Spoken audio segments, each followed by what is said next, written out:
Assalamualaikum warahmatullahi wabarakatuh. Perkenalkan, nama saya Aska Aziza Rahmah dengan NIM 200911617 dari Sistem Informasi Angkatan 2020 Universitas Mula Warman. Hari ini saya akan mempresentasikan terkait UAS kuis teknik peramalan. Masuk saja ke soal nomor 1. Perhatikan data pada materi di atas. Cek stationary data di atas dan berikan alasan mengapa data tersebut tidak bisa disebut stationary atau bisa disebut stationary. 2. Jika data tersebut bukan stationary, buatlah data tersebut menjadi stationary dengan teknik differencing. Yang ketiga, cek apakah data di atas termasuk white noise atau bukan. Masuk ke data pertama, di sini ada data jumlah pendaftar sekolah, di mana dia termasuk stationary karena memiliki rata-rata konstan dan memiliki standar deviation konstan. Dan juga dia termasuk white noise karena memiliki rata-rata sama dengan 0, standar deviasinya sama dengan konstan, dan korelasinya sama dengan 0. Lanjut ke data kedua, yaitu data jumlah penebangan pohon. Di sini data tidak stationary karena terdapat seasonality, yaitu data yang berulang setiap waktunya. Karena data masih berbentuk tidak stationary, agar data menjadi stationary digunakan teknik regular differencing dengan mencari selisih antara data pertama dan juga data kedua. Pada data 2 ini tidak white noise karena korelasinya tidak sama dengan 0. Lanjut ke data ketiga. Pada data ketiga ini juga tidak stationary karena tidak memiliki standar deviasi yang konstan. Di sini terlihat data awal memiliki jangkauan yang kecil, sedangkan di pertengahan di data ke-49 memiliki jangkauan yang cukup besar. Karena begitu, maka tidak disebut memiliki standar deviasi yang konstan. Karena data tidak stationary, maka kita ubah menjadi stationary dengan teknik regular differencing.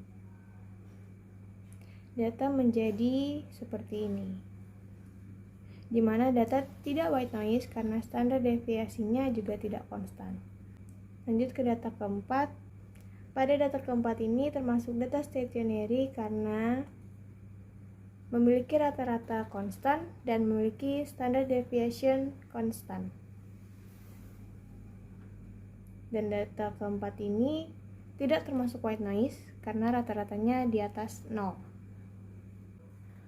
Lanjut ke data kelima. Data kelima tidak termasuk stationary karena adanya perubahan covariance dan data mean yang secara signifikan terus meningkat.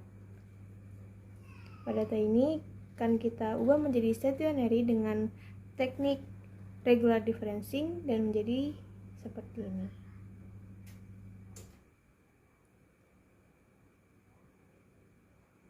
Pada data ini termasuk white noise karena memiliki rata-rata sama dengan 0, memiliki standar deviasi yang konstan, dan juga korelasinya sama dengan 0.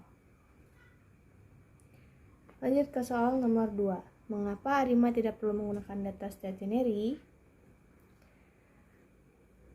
Pertama-tama saya akan menjelaskan bagaimana model ARIMA itu sendiri. Tujuan dari adanya model ARIMA sendiri ialah untuk menentukan hubungan statistik yang baik antar variabel yang diramal dengan nilai historis variabel tersebut sehingga peramalan dapat dilakukan dengan model tersebut. Mengapa ARIMA tidak perlu menggunakan data stationary? Karena metode ARIMA merupakan metode box gen case yang menghendaki data yang tidak statis atau non-stationary. Kebanyakan data yang dijumpai merupakan data yang tidak stationary atau integrate, di mana data integrate harus perlu diproses dan seringkali tidak dapat diproses dengan baik. Maka untuk itu model autoregressive integrate moving average atau ARIMA dikatakan lebih efektif untuk proses tersebut. Pada model campuran ini, seri stasioner merupakan fungsi linear dari nilai lampau beserta nilai yang saat ini dan permasalahan lampaunya. Soal ketiga, ARIMA memiliki parameter P, D, dan Q. Jelaskan secara singkat Apa yang dimaksud dengan P, D, dan Q? Bagaimana cara mendapatkan nilai P, D, dan Q? Model ARIMA dituliskan dengan notasi ARIMA P, D, dan Q, di mana P menyatakan order dari proses autoregresif atau AR, D menyatakan pembedaan differencing atau menyatakan banyak proses diferensi yang dilakukan pada data time series yang tidak stasioner, yang Q menyatakan order dari proses moving average atau MA. Untuk cara mendapatkan nilai parameter ada 4 cara. Yang pertama yaitu grafik autokorelasi data untuk model moving average atau MA. Yang kedua ada grafik autokorelasi parsial untuk model autoregresif atau AR. Yang ketiga ada autocorrelation function ACF untuk tools forecasting. Yang terakhir ada particle autocorrelation function yang sama juga untuk tool forecasting. Soal nomor 4, dari data di atas tentukan mana yang bukan time series dan mana yang disebut time series. Berikutnya tentukan jenis time series, apakah dia termasuk univariate atau multivariate. Masuk ke data yang pertama, yaitu data pemasukan toko ABC. Dari potongan data di samping dapat dilihat bahwa data tersebut bukan termasuk time series karena variabel tahun kuartal tidak bergantung pada pemasukan data dan jumlah pelanggan. Untuk data kedua, data penghasilan ikan di Kabupaten XYZ oleh perusahaan ABC. Dari potongan data di samping dapat dilihat bahwa data tersebut termasuk time series univariate karena terdiri dari satu pengamatan periode waktu tertentu, di mana jumlah tangkapan bergantung pada penyemaian bibit. Lanjut ke data ketiga, data pasien penyakit jantung di Rumah Sakit ABC. Dari potongan data di samping dapat dilihat bahwa data tersebut bukan termasuk time series karena tidak ada variabel yang bergantung pada variabel umur. Untuk data keempat, data penjualan rumah di kota ABC. Dari potongan data di samping dapat dilihat bahwa data tersebut termasuk time series multivariate karena terdiri lebih dari satu pengamatan dalam waktu ke waktu, di mana variabel bedroom bergantung pada type dan variabel type dan MA bergantung pada cell date. Data kelima, data suhu kota ABC. Dari potongan data di samping dapat dilihat bahwa pada data tersebut banyak terdapat data yang invalid atau 99,9 sehingga tidak dapat disimpulkan apakah termasuk time series atau bukan.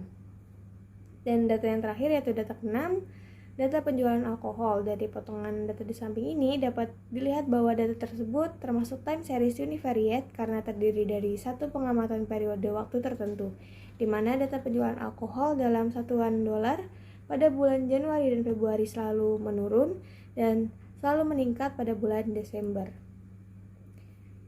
Itu saja jawaban UAS teknik peramalan dari saya akhiri.